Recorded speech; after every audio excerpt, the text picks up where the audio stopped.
And there's the cam.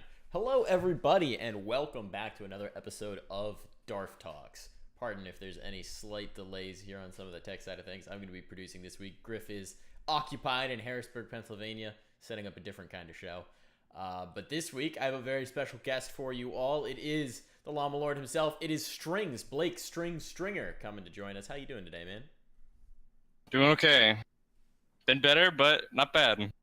Okay, I just got the confirmation that I did not leave him muted, so we're good. That was my biggest concern. Been better. Something got you down?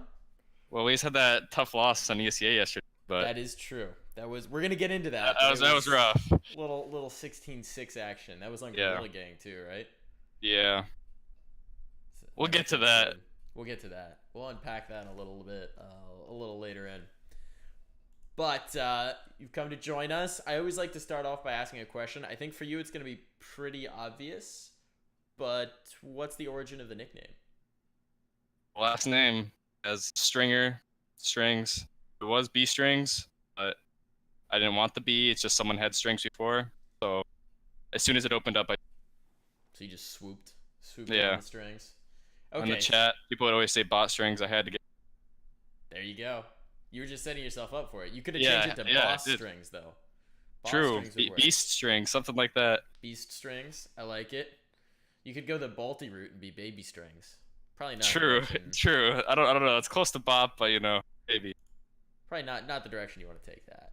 But whatever works. So for anyone who's not familiar with him, who's watching the stream right now, he is a player for Infamous. His teammates are Josh RT, Real BM, Rugrat, and B Wills, and they are competing in the Mountain Dew League this season. As we were talking about, you guys took a little bit of an L last night. Pretty tough one, 16-6. But it's a promising season. It's a move-up season. It's exciting times. So how you feeling going into the season? I mean, pretty good. Surprisingly, people think we're going to do better than what I thought people thought we would think. Whatever if that makes sense. I forget who we were watching, but they said we'd be 12th, and I was, wow, that's not bad. That's better than what I thought people would think. Where did you think people were slotting you? I mean, last season, everyone wanted us to get relegated, and we didn't get relegated. I'd assume we'd be in the same spot, but now we're in the upper half. There you go. Showed off. Didn't get relegated. Now you get a little more respect on the name. A little bit. Just a little bit. Well, I want to go back. I want to hop in our time machine and go back on the journey a little bit. I want to hop back. You've been in the Mountain Dew League for quite a while. I saw that you were originally the roster was Vitriol. That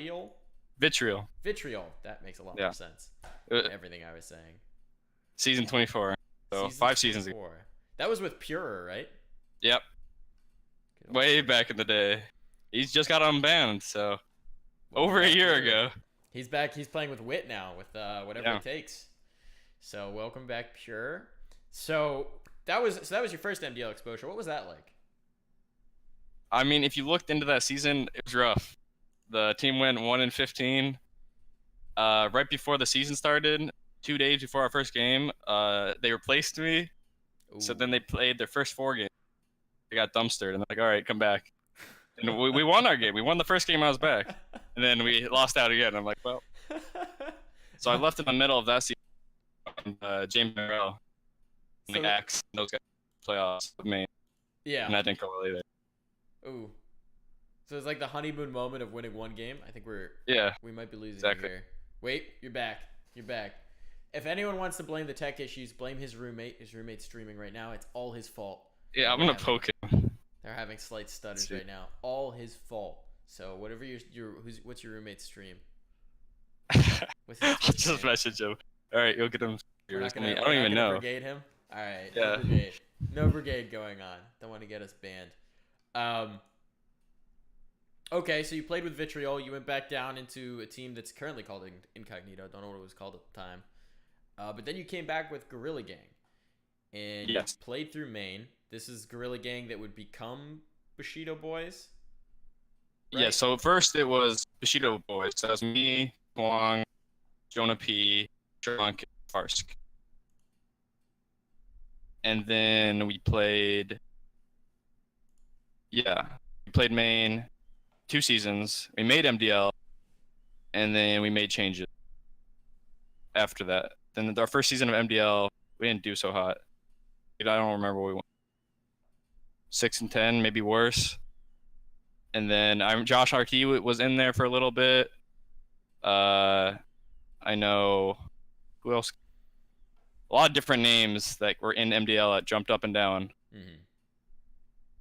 But that was a rough season. Then it ended up being me, Kwong, Infinite, OC, and Modem, and that was a good team. That was the Ethereum I saw in Chicago. Yeah. Well, no, we went to California for Chicago. We went with Ben. That's right. That was post Ben. That was post replacing Kwong. Yeah. Right. Okay. So you guys went to Chicago, or you went to California with that roster. Yeah. How did you do with that? We played. We went there once, and we ended up making top 2. So it means we got to go back. So we beat J Chan's team at the time, and there was one other team I don't remember, but we lost in a BO5 to Soul Patrol. Lost on the best of 5 last map, 16-14. So that was a grind. And then when we came back, we lost to, I forget what they are, some Asian team that came in. I forget their names. They're really good. I can't remember. But we lost them, and then we lost in overtime to Soul Patrol again, and then knocked it. So Soul Patrol was our kryptonite back then. They're still a formidable roster. They're still really good. Yeah, they're nothing to take lightly. But at that point, you guys replaced Kwong with Ben Leet, right? He came out of the Era roster and into Ethereum. What was that experience like with Ethereum? I've always been kind of curious because you guys were a pretty fun team to watch at the time. It was a pretty dynamic team. The Twitch spam of Ethiopian esports was always a good time. And you guys had some dope jerseys. We did. The org was actually the best org I've had. At least the people I worked with. And the team, honestly, when we were winning, it was great. There was no, of course, that's with everyone. When you're winning, everyone's happy. Mm-hmm. When we were losing, people, they didn't want to work on issues for the most part. It was, you just got to replace people, the NA mentality. So that's why Kwong kind of got cut, because once one person has bad mentality about a teammate, unless you can change that fast, it's just gonna either engulf everyone or something's gonna happen. What happened? So then we had to get rid of Kwong, or other people would be leaving. That, and then Ben came in, and we did well. We made playoffs. Mm-hmm. Yeah. We lost first round there, and then same type of thing happened. Kind of just all exploded. Lots of, actually, that kind of exploded because first some people didn't want to play with each other, and then there was offers from other teams. Other people's friends wanted to play with them. Like a whole big mess, a lot of MDL drama. People wanting to take over rosters, stuff like that. I remember that being a pretty dramatic upheaval because when I was talking to you guys in Chicago, and in particular, I sat down with Infinite at the time for one of the first Darf Talks. Actually, I think the first one, period. But he was talking about it. He really wanted to stick with the team at the time. Obviously, it seems like that changed. But at the time, he wanted to keep the team together, wanted to keep the band together. Thought you guys were really promising. But then he and Ian and MOTM wound up leaving to go to that Armada team. Were they the ones who made the decision to split originally? Yeah, they were the ones that we lost. I don't care. No, but we lost playoffs, and then right after the game, I would say them in particular were like, all right, guys, that was a tough loss. We should stick it out. We're teammates. We got this. We're going to grind it next season. 2 days later, hey, we're out. Oh, all right. That is not, I did not expect that one. So really just completely caught you unaware? Yeah, out of nowhere. Me, Ben, and OC were not very happy. I can imagine. Especially after us all agreeing we're going to grind out next season. And it explodes like that. And then eventually Ben and OC played those Dust 2 qualifiers. Mm-hmm. They played that with Vanity and Hydrix and Infinite, and they won that surprisingly. And so winning that, they're like, oh, this team has to be insane. Let's make this a team. minus Infinite because he was joining those guys. So then they did that. They even wanted to make a squad there, and then Infinite and Moto made a squad, and then I was just kind of in the middle. You played with Gorilla Gang for a little bit, right? Like right at the beginning. Just like trying out, but they didn't wind up picking you up. no. Once people, I see people always have like their mind set up already, but I had the roster at the time, so I'm like, you gotta at least give me a tryout.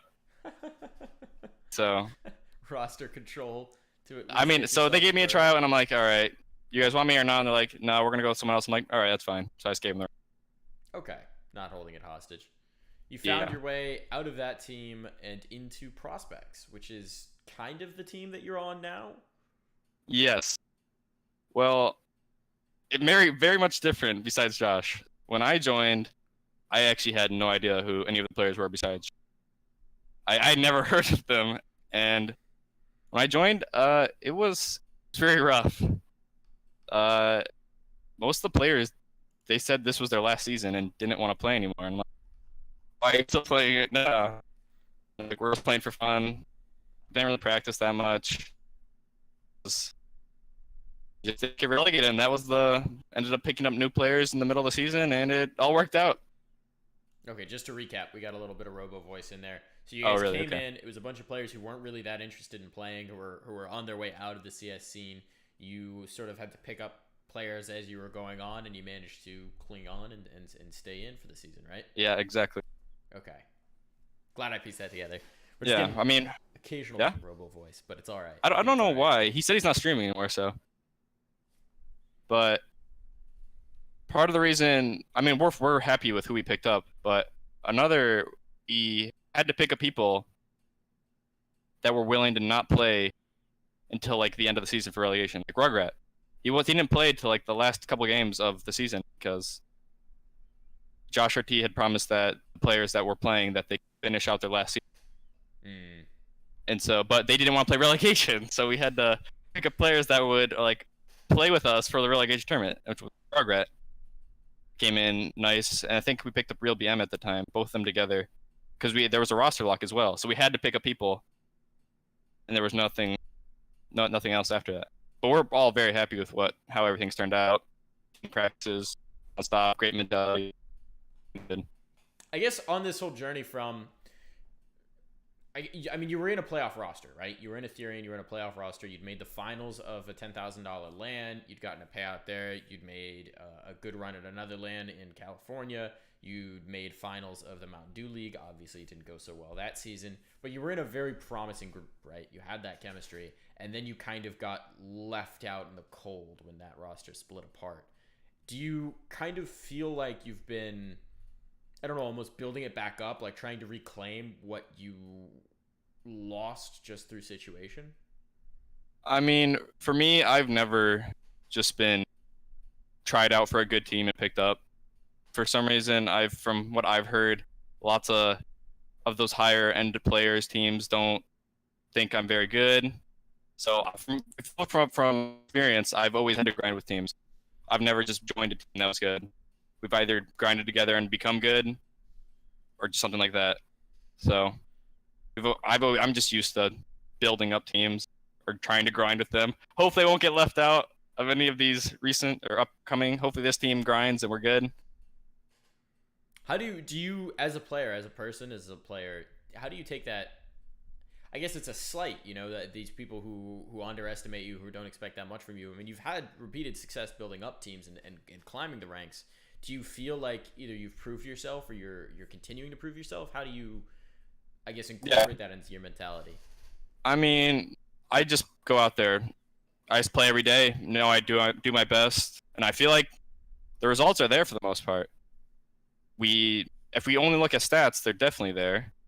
But as I would say, most people shouldn't look at stats, but everyone does look at stats. To be honest, everyone does. Consistently been in MDL, made FPL, made Rank S, got kicked from FPL. It's too hard to grind back to that. If I was in FPL right now, I wouldn't be kicked. I know that for a fact.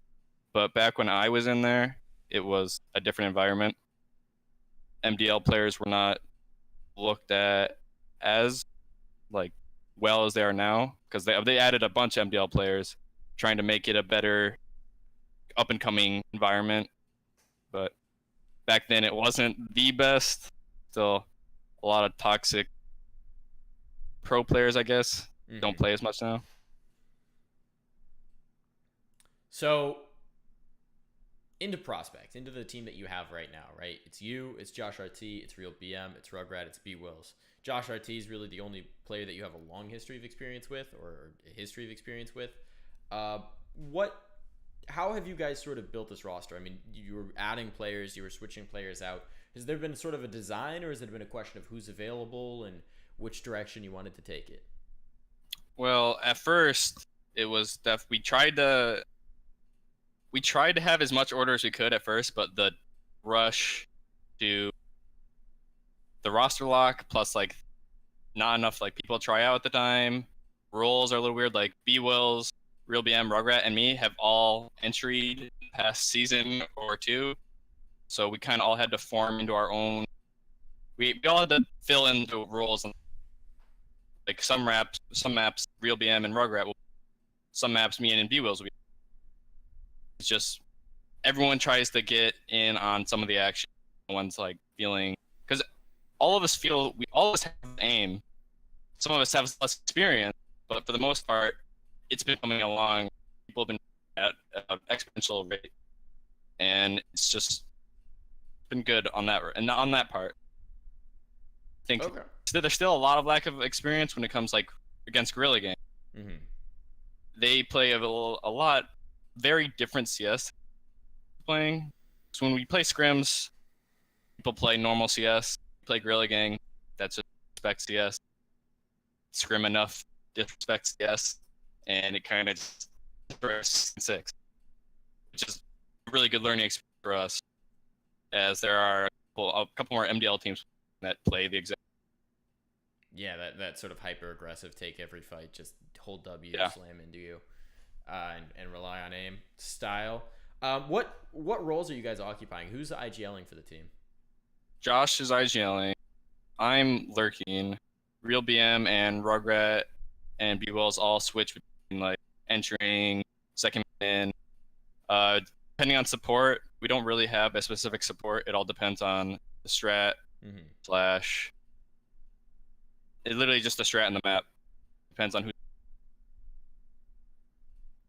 Okay. I just want to ask a little bit question before I get sidetracked, because I sort of forgot to bring this up earlier. You took a brief little jaunt into main, or into I guess it was advanced on mentality. You took a jaunt off of the prospects roster and into mentality for a little run there. What happened there? I mean, personally, I wanted to play MDL really bad, and I wasn't getting the offers I had just didn't go through. So I just decided, Davine messaged me. I'm really good friends with Davine. I played with him multiple seasons. That was even back in Vitriol. And I just ended up playing with him then. Nothing, no falling out or anything. It's just I got an offer from Josh. He said you can play any role you want, any position you want, and I'm like, all right, that sounds pretty good to me. Yeah, that's hard. And that's what happened.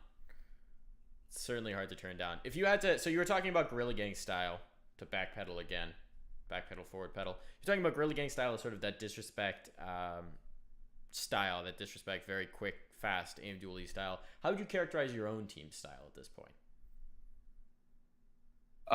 I feel like our style at the moment, very individual based, which we're trying to fix. And I think that's part of the reason why we get beat by some of the other teams. We rely too much on our individual skill, trying to out aim the other players. But when playing a team like Guerrilla Game, you can't just go taking every aim fight trying to beat them like that. You have to use teamwork and just staying alive, using our brains, which our team has lack of experience in that. So we're working on that. So hopefully become more team-oriented.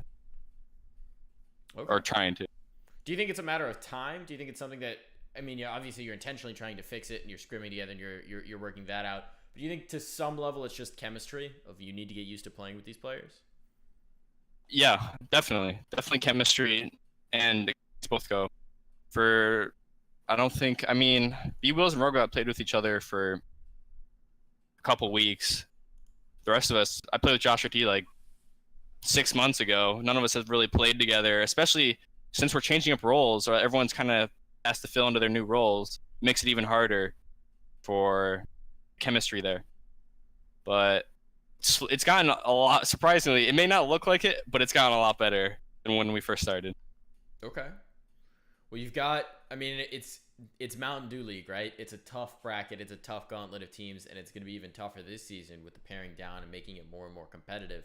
Just looking at the next couple of teams you've got coming up, you just took the loss against Gorilla Gang. They were obviously in playoffs last season, a very strong team. Have Team One up next, who have just come up from Advanced, but are Team One. Like, that's not a roster to take lightly. They're all here together. They play at a very high level. Got a lot of just coordination. added Bit as well. He's an IGL, I think. They just replaced their IGL, so that might be interesting. New style. I don't know. Yeah. Time to start watching some NTC demos. Yeah, I'll see how they play. I wouldn't be surprised if we get a win off if they haven't had enough practice. If that game doesn't get pushed back, but since they just replaced the player, I wouldn't be surprised if this gets pushed back a week or two. Well, maybe you'll catch them with their pants down. Maybe. Time to start trying to schedule it now. True. So do you think, I mean, when you're preparing for these teams and then you've got Accelerate after that, they took a rough loss against Mythic to open the season. How are you sort of thinking about it? Because obviously, new team, there's just not a lot of time to settle into a roster before games are happening. I mean, you're right in the thick of things. Mm-hmm. I mean, Josh is really good at preparing, and he gives us a very good rundown of everything. So when it comes to a new team, he's like, all right, this is what they do. This is what to expect. Here we go. But then he also has to remind us not to try to counter strat or anti-strat too hard, because we've noticed, at least at the beginning, we would look at his notes and then anti-strat too hard, and if they do something different, we just wreck. It all depends on the team, though, because some of these teams play the exact same way every time. Some of these teams are kind of like us and just rely a lot on individual plays. So they're a little bit more unpredictable at times. So it all depends on the team, how we get ready. But then we have Blight Gaming, which is Big Frames. I think it's Big Frames. They just got picked up. Frames, yeah, just got picked up. Just hit the name change. Rip the name Big Frames. Yeah, we played them a lot. So favorites. It'll be interesting playing them. We beat them in relegation. Just played them in some qualifier and beat them there. Let's hope we can beat them in the ESEA as well. Feeling good about that. I mean, they just took a dub, but it was against one of the other move-up teams, Ethereal. Yeah. So not exactly the stiffest of competition to start out the season. I think we'll be okay. Especially since they might be on their honeymoon period since they just did a replacement, but I think we'll be okay. We've had good wins. I think we'll be fine versus Accelerate as well. They've been a little lackluster from what I've seen. I saw they went to LAN and didn't do as well as they wanted to. They lost to a main team there. I don't know if they figured out their problems, but if they haven't, we're looking to capitalize on that. Okay. So feeling like you can win against Accelerate, feeling like you can win against Blight. After that, it's Vireo Velocity. I mean, the whole season, it's hard to say who's going to be strong at this point, right? First couple of weeks is going to really be a bit of a shakeout to show it up. But I guess what I'd say is, what is your objective and this roster's objective coming into the season? I'd say our objective is to at least go positive. And go positive and not make any roster changes. That's our goal. So far, the roster changes good. No one seems, before the season, a month ago, everyone seemed positive. Just took that loss, everyone's positive. All the people seem like they're not trying to cut people instantly. None of them have seemed like that in previous teams either. So I think we'll be good on that part. And now we just need to go positive. Be good. Step 1 accomplished, now step 2. Do you think that your emphasis on keeping the roster together and having that longevity and having that continuity, do you think that's been shaped by your experience over the last year of bouncing from roster to roster and having teams dissolve and form and all that? Definitely. Because if any of those teams stayed together I don't think any of them went without a roster change after one season. I would say if any of them went for at least 2 or 3 seasons, it'd be just like United in my opinion, especially that Etherean roster. Good old Ethiopian esports. Do you think if they had stayed together, you guys would have made pro? I think if we given 2 more seasons, 100%. One more season, I think 2 more seasons grinding out like wait because we played so much, played 6 days a week. We actually grinded, so that was the hardest grinding team I've been on, and it showed. Played really well, made playoffs. Just people got a little too jumpy and jump ship. What are you trying to do in this new roster to sort of recapture that spark? What did you take away from that experience, I guess, that you're bringing to this roster? People need to be positive in the middle of the game. I think a lot of problems result from people just being negative. And when you start losing rounds, it's hard to stay mentally strong and like come back. If you notice all the pro teams like not SK, but MIBR, all those good teams, they can be down 11-1 and then come back and win a game. I think, especially with like my old teams, if we started losing rounds, it could get really toxic in a way, or people would just wouldn't come and get really negative. I think we're trying to really focus on staying positive round by round. Just that we may have just choked a 1v3 the last round, but it's a new round. Got to keep going. How much do you think that has to do with individuals, and how much do you think that has to do with the team atmosphere? They could say if it's for both, because some particular people, like for previous teams, that's just their personality. And in my opinion, you have to have the personality that I was just saying. You can't be a negative person when you're playing CS in any sports. You really can't. If you're bringing your team down mentally, they're not going to play well. No teammate will play better after hearing your teammate say we suck. This doesn't work like that. Want to name any names there? No, I don't. If they're watching, actually, a lot of people probably already know who I'm talking. I'll let them think for themselves. Gotcha. I don't know. Some people change too. I don't think people change, but you don't think people change? That's interesting. You think that once you've sort of figured out someone's personality and their type, you have a pretty good feel for them? I think, yeah, for the most part. It needs a lot of time. Some of these people that say, "Oh, I've changed. I'm a new person. It's been 2 months. New season, new me." I don't any of that. Like, what about a player like a Dapper, who young in his career was sort of known for being toxic, was known for being this rage monster and this toxic monster, sort of what you're talking about, of really negative and calm. But from what I've spoken to him about and what I've heard in other interviews as well, has really worked to improve that in a new team atmosphere. Do you think that can happen? Do you think it's just a matter of you have to put in the time to work on it? Or do you think it's like fundamentally that's a piece of your personality? I think that people can not bring it into the team environment. I still think he's probably still kind of the same person, but he cannot bring it into the team environment, and so the team still flow perfectly fine. But when it comes to, like, say, a pug or something, I could see him just exploding on some random people, just like that. That's how a lot of people are, most part. How would you contrast? I mean, you were in FPL, you're still in Rank S, you've got those pug accolades. How would you sort of contrast your career as a pugger from your team career in Team CS? So, like, my pug career versus my team career, what's like do you think there's play between them? Do you think one helps the other? Do you think one hurts the other? I mean, you always get interesting perspectives when you talk about, I guess, whether pug CS and that sort of side of CS actually helps with the team environment or the team CS. I mean, you could ask.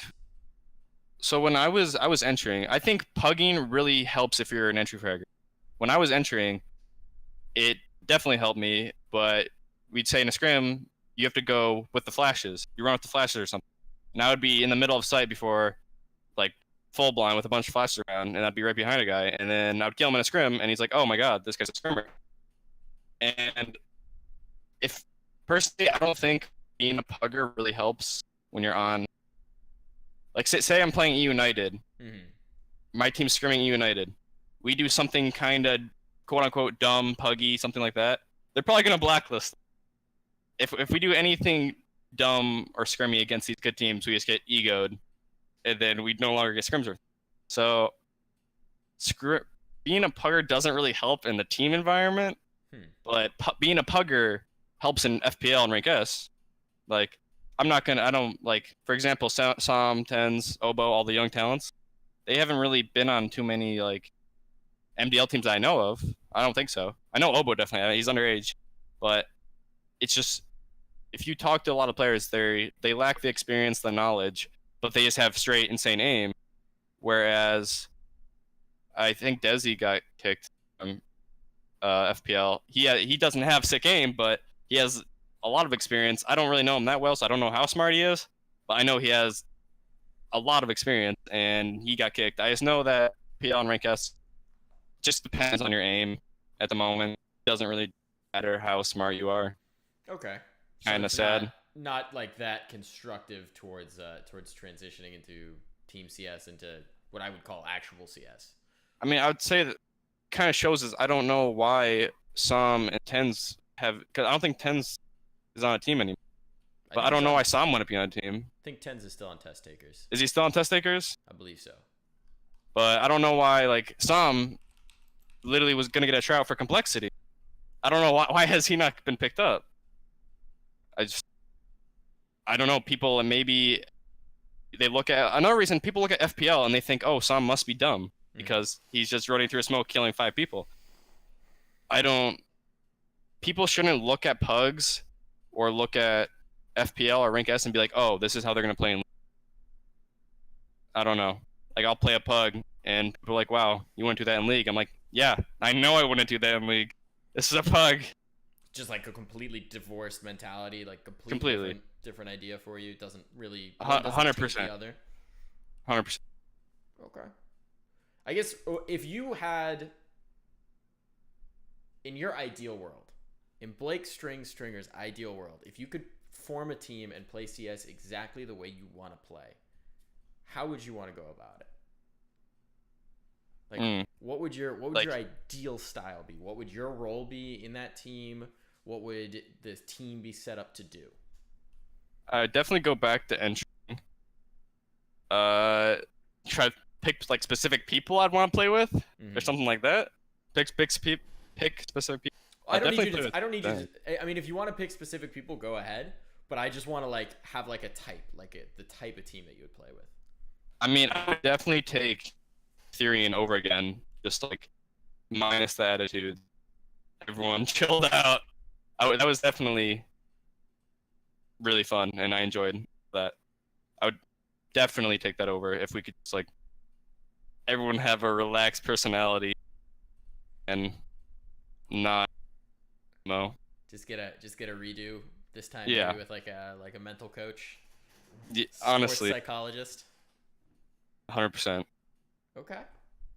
All right. So that was sort of the dream team that was turned into a nightmare at the end there. Yeah, because I don't know what it was, but that team just flowed really well. Chemistry was there immediately. Everyone just played well together. And then, yeah, just outside of game stuff got in the way. Okay. One other thing I sort of want to ask you about is your experience landing and just sort of the local LAN scene and your experience landing. You had some LAN success with Ethereum. Obviously, the way I first you popped up on my radar was Chicago on stage.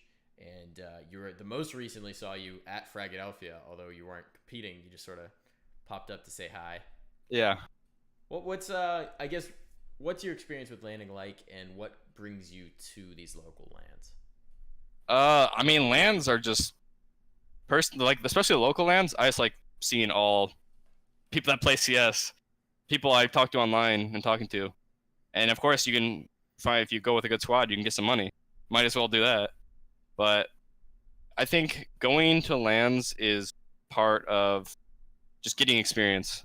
A lot of these young players don't go to LANs, and they really should, because I mean, I'm not on a pro team or anything, but I feel like pro teams would actually look at like top MDL teams and be like, have any of these players actually competed on LAN?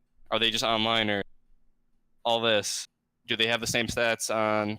Like, I think I don't really know, But actually, no, I'm not gonna say that. Oh, never mind. I don't want to say anything. Uh-oh.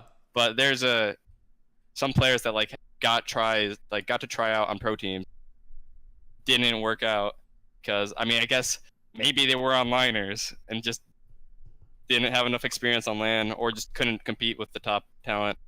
I'm sure But everybody has yeah, a name in mind when you talk about that kind of thing. yeah, Inexperienced raw players. So do you think it's like a proving ground almost, a crucible? definitely. You can play like anyone can. In my opinion, anyone can play well online. If you can play well on LAN, then you got it going for you. Okay. Different That's caliber why player. I play as my because I know at least at the beginning I was really bad on LAN, so that's why I try to go to as many as possible. Just get as much practice on the LAN servers versus the best teams there. I'm still probably called an onliner, but I'm trying out here. You're Midwest local, right? Yeah, Michigan. Are you going to the Midwest land? I have not been to any of them. Ooh. I haven't. Probably should, I think but there's I one haven't. coming up. I think there's a There we Midwest go. land coming up. I have two teammates that haven't been to a LAN in, well, one never and then one hasn't been to a CSGO LAN, so I might have to just make a squad. There you go. All right, so folks, if you need some pickups for your Midwest land, hit this man up. There you go. Here's the ad. Here's the land resume. Yeah, I'll link my ESEA ad. I also want to ask you this is a crucial question about your CS life. Very important question, something I've been wondering for a while. What's the deal with the llamas?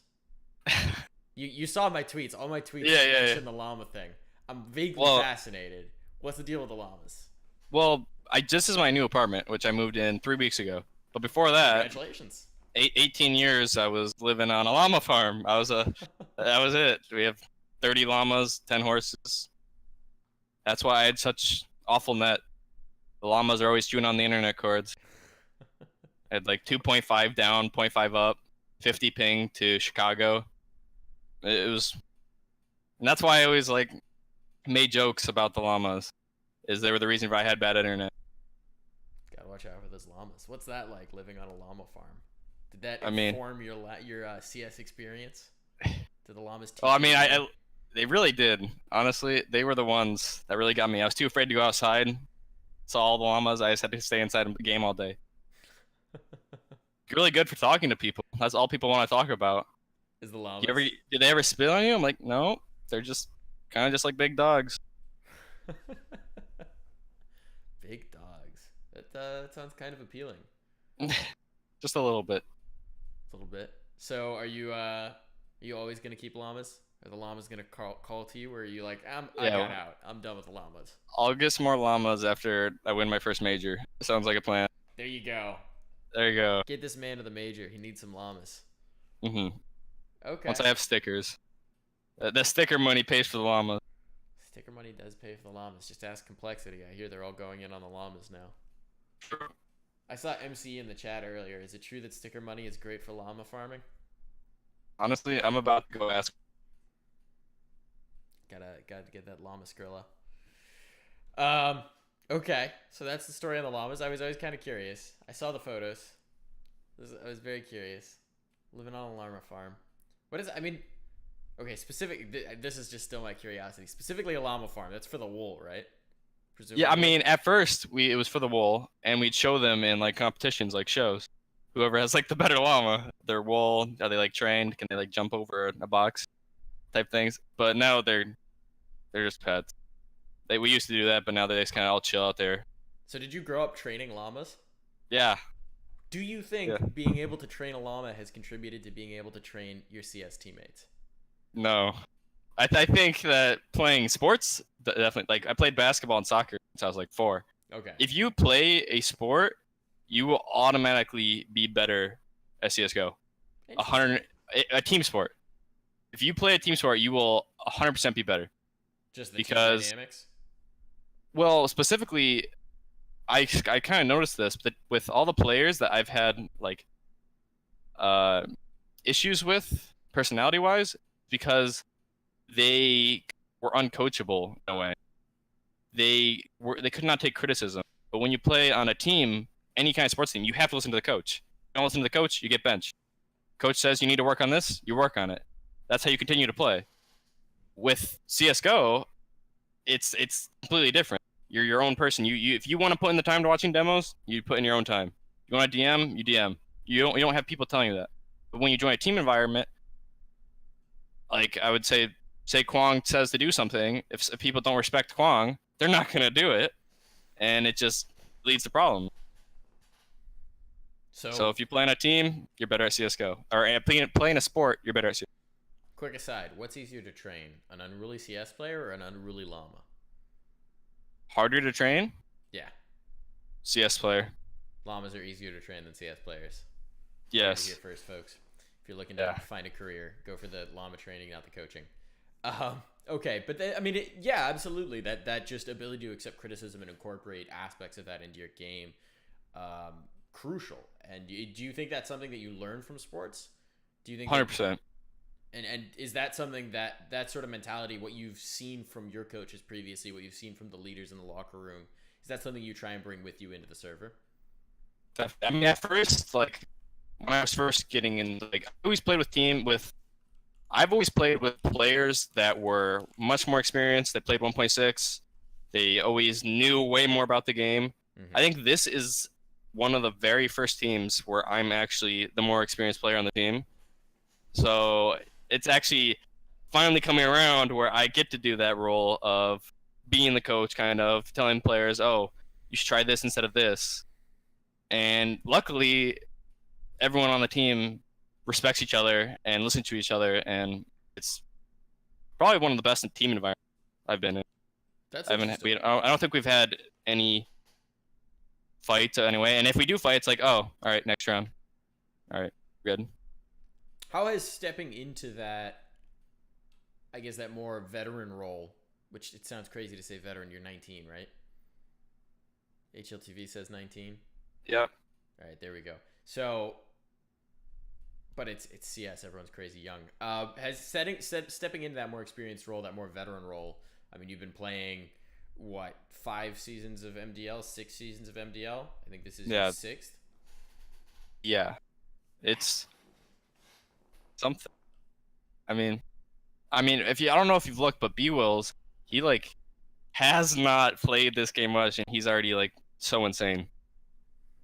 I'll have to look. I don't even think this might be his 5th season, and I've played 5 seasons of MDL. That's wild. Yeah, it is. This is his 5th season, and I've played for 8 or 9, like that. Do you find that that being that sort of veteran figure, that experienced figure, is changing the way you prepare? Yes. Like I mean, I want to do it more. Like I've noticed that when I actually go on the server with people and take out like different times and actually have things set, specific setups and strats, mainly setups because Josh does all setups, our main strats. Mm-hmm. But if I have specific setups, it just makes it flow much easier. When everyone's on the same page, it's easier. And when you're a less experienced player, you don't always take the role of saying, hey, let's go make some setups, get in a server. I know we're an hour early. Let's go do that. But it's getting up. Is that something that excites you? That like ability to transition some of this knowledge? Is that something that like that you enjoy, being a mentor almost? Yeah. I mean, I've had little bits and pieces of this where I have a lot of friends who play in like I am or main, and they'll be like, hey, just come coach for a game. All right, you're there. And then I'm just doing that I find that pretty fun. Just teaching people how to play the game from how I see it. Because I know 3 or 4 seasons ago, I'll try to do that, and people, first of all, I wouldn't even trust my own opinion because I don't know what was right or wrong at the time. But now, having so many good IGLs and people that actually know how to play the game just slowly molding me into the player I am today, I'm comfortable in saying my opinion and having good, thinking it's right. Okay. Well, looking forward to the future, where do you see yourself going in CS at this point? Where do you see your relationship with the game and the community evolving, or what direction do you see it going in? I mean, I think it will definitely depend this season on what happens. Because actually, it'll be these 2 seasons. if I don't see like any progress in, we've just been getting dumpstered. Me personally not playing well. I would have to like reevaluate everything, maybe take a small little break. But I've been happy with the game. I mean, I'm in college right now. I'm working and I'm doing this. I'd also say I'd have to find an org sooner or later because it's a lot of work to have to schedule work and then not have my CSGO be work. This is just a hobby because I'm not being paid. And in order to put more time into my hobby, I probably need money. So I would say in the next 2 seasons, 2 or 3 seasons, I should be up there. If I'm not up there, I'll have to reevaluate everything that's. Okay. Speaking about like your experience being a bit of a mentor, do you ever see a future, I mean, maybe years down the line or a ways down the line where you'd get into a role like coaching? Yeah, definitely see it. It would definitely have to be with the right team. I would not join a team that, like I said, if there's uncoachable players, I don't want to be there. If they're not going to listen to my opinions, my thoughts, there's no reason to even have me there. So. Okay. Well, with that window to the future, with talking about your team and the success you're hoping for, going positive. Here we go. Yeah, going positive. Here we go. The infamous roster. If you've enjoyed this interview, I want to thank you first of all just for coming out and sitting down with me. It's been a lot of fun. Big shout out to the man right here, Strings. If you want to follow him on Twitter, you can follow him at bstringscs. You should definitely do that if you don't already. You should follow him on Twitch. What's your Twitch? B-Strings. B-Strings? Let me tell you, I'm pretty sure it's just B-Strings. Just B-Strings? It's just B-Strings, yep. Twitch.tv/B-Strings. Give him a follow. Check out his next stream. He'll be crushing some rank gas, crushing some scrims, crushing whatever it is that you stream. I don't know. Maybe you're exclusively like an OSU streamer. I'll be streaming this qualifier this weekend. We're good. Streaming the qualifier this weekend. Check that out. You'll want to be able to follow along. It's an interesting team. Oh, one last thing that I forgot to ask on air. I kind of talked about it beforehand. Rugrat in Dead Talk. Is he the weirdest dude ever? Because I've seen it occasionally. He's one of those guys. Well, if he's thinking, whatever he thinks, he says, and sometimes it's just hilarious. And another thing, you would think, oh, he's just saying this for the stream. He notices it's being streamed, but no, that's just how he is. And once he says, well, he's really good. He's really good for the team environment, as you could tell. He says some weird things in chat, and it just makes everyone laugh. And say everyone is getting a little down, we just lost a round. He'll say something completely out of nowhere. Just while us all laugh, mentally reset. I think he's really good at doing that. I'd say he's probably the most positive person. So, Rugrat, class clown, overall morale booster, crucial part exiting out here. So, again, Thank you so much for coming on. Give this man a follow this man's career. It's going to be an interesting season for you guys on Infamous. I'm definitely going to be following along and rooting you guys along. It's always good to see teams that actually want to stay together and want to build something together, and that's something that I think should be encouraged in the Mountain Dew League. Thank you again. Is there anything you want to plug or shout out before we cut it? I think we pretty much covered everything. There was a lot in there. There's a lot to unpack. It'll all be up on the YouTube at some point, which we can check out if you missed it. If you come in at the end, it'll be there. Twitch VOD's already up. So thank you so much for tuning in, ladies and gentlemen. That's going to be it from us this week. One last thank you to the man, the myth, the legend, Strings over here. I'll be back next week, same time, same place, 8 p.m. Eastern Standard Time on Thursdays. Next time I'll be back with somebody else.